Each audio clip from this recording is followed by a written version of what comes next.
Jeff McDonald ran into this interesting paper called Why and How System Dynamics Models Can Help Policymakers. And the idea is that relatively small models can provide very significant insights. And this particular paper reviews an urban dynamics and a process swamping model. And it actually, from reading the paper, George went ahead and implemented the two models. In this video, I want to go ahead and talk about the swamping insights model. It provides a view of how it is that by only considering one aspect of what's really involved in the situation, developing policies more often than not actually makes the situation worse. So for the swamping insights model, it begins with a situation where families are on temporary assistance and the state is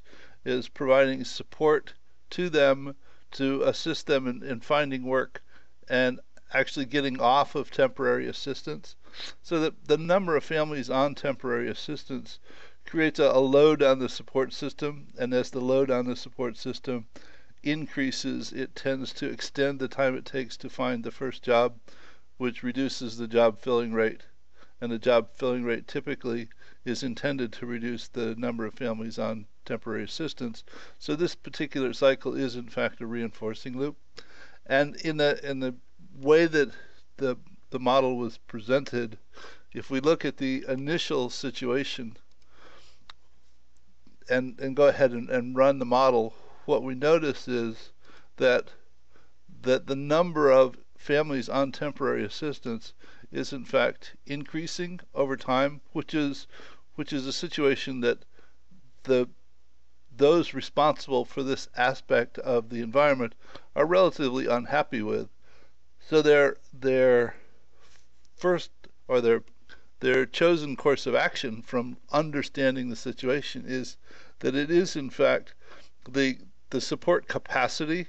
that is the problem. If they increase the support capacity, then they'll be better able to support the families and move them off of temporary assistance. So if they go ahead and actually take action to increase the support capacity, and we'll say that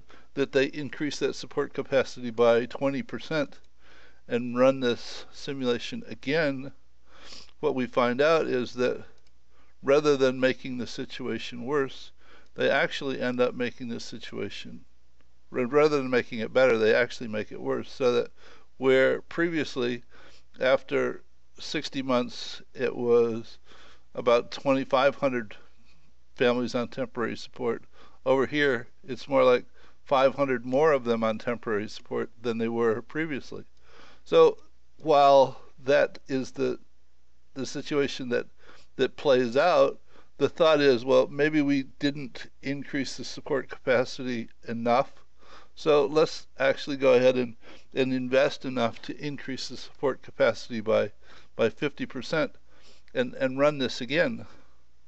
And lo and behold, we look at this and we find out that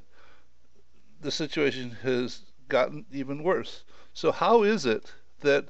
if we are doing what appears to make sense, looking at this structure, if we increase the capacity to serve these families, why does the situation actually get worse?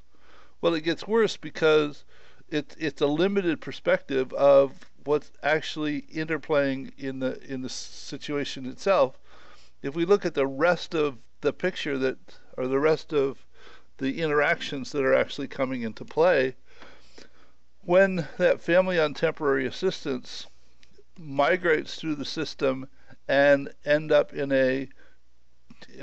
they're employed after that temporary assistance, that initial employment is also in fact supported, requires support assistance, and that load that's on that system has a tendency to increase the probability of relapse, so that those families that are temporarily employed can move into the mainstream employment, or they can go back to being on temporary assistance depending upon how things evolve. So that from that load on the system to the probability of relapse, as the probability of relapse increases, it tends to reduce the rate at which they migrate to mainstream employment, and this flow tends to decrease this, so we have another reinforcing structure here, and at the same time we end up with a balancing structure if we go from here through the probability of relapse to recidivism and back to families on assistance. So this cycle is a balancing loop, and as if we take into account both components of the system and look at how they interact, if we look at it, we see that the families on temporary assistance is increasing, and that families on employment support, which is the part over here, is in fact declining but then tapers off, and the total number of families at risk is increasing. So when those responsible for this portion of the system actually went ahead and improved the capacity on this part of the system, what happens is that the families on temporary assistance over here, the green line, as that increased, it also has a tendency to increase the families on employment support, and by doing that it puts a load on this part of the system by migrating more people from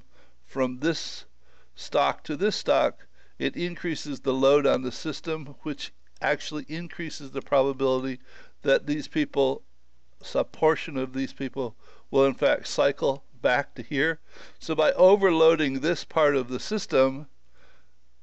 the more you overload this part of the system, the more the overall situation is in fact going to be worse. So that if I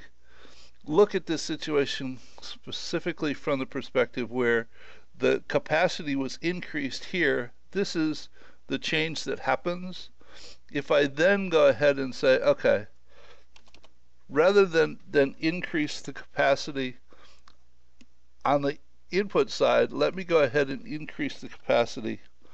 on the downstream side and run this again. And when I then end up comparing the two runs, we notice that the families on temporary assistance in fact declines substantially from 3,000 here to under 600 over here, and at the same time the families on employment support goes from 1,600 to 2,215, though they're on temporary support headed for full-time employment as opposed to cycling back to the upstream portion of the model. And the total families at risk, which was 4,600, declines down to under 3,000. What this demonstrates is that oftentimes addressing what appears to be the problem is in fact the wrong thing to do, especially if we don't understand the feedbacks that are actually part of the set of interactions that are relevant to that situation. Russ Ackoff had a very fond saying that I noticed in a number of his videos, that wherever it is that you think you have found the problem, the real problem is probably someplace else. The difficulty with this type of a structure is that the upstream portion is one group's responsibility and the downstream portion is somebody else's responsibility, and they're not talking to each other, so that those responsible for the families on temporary assistance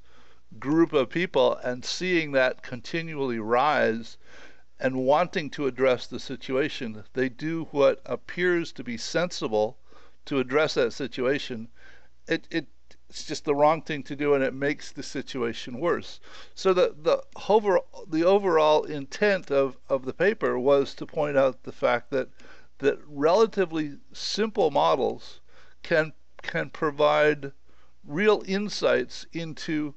why it is that policymakers typically make stupid policy decisions, and it's because they simply don't have an appropriate view of the set of interactions that are relevant to the situation that they're attempting to deal with. So I would encourage you to read the paper and um, actually go online and interact with the model and play with it. It's most insightful. So thank you very much. Bye.